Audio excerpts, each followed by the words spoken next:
Bonjour, aujourd'hui on va étudier la différence de potentiel électrique.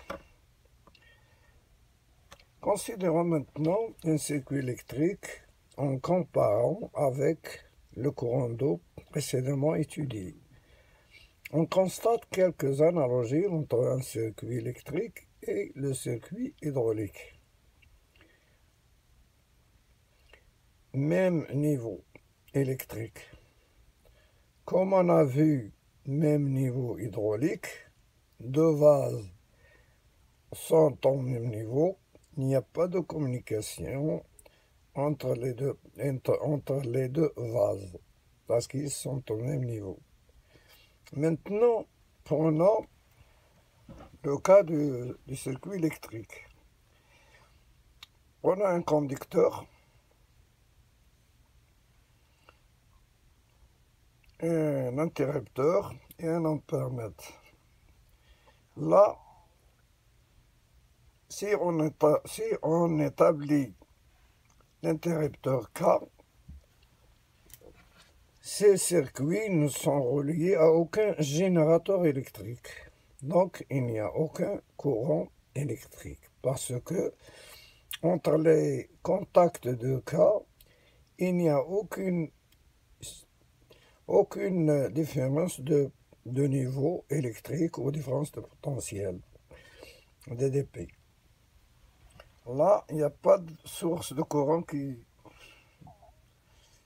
est raccordée à ce conducteur. Les points qu'on voit, ce sont les électrons désordonnés et ce sont des électrons libres du conducteur. Prenons maintenant le cas d'un niveau électrique différent. Là, on va installer une batterie en série avec l'interrupteur K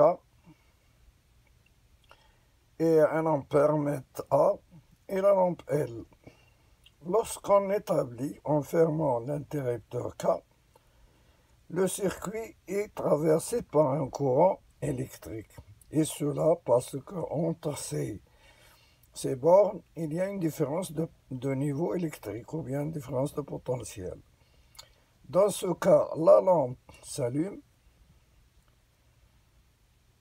et les électrons, la lampe s'allume, l'ampèremètre dévie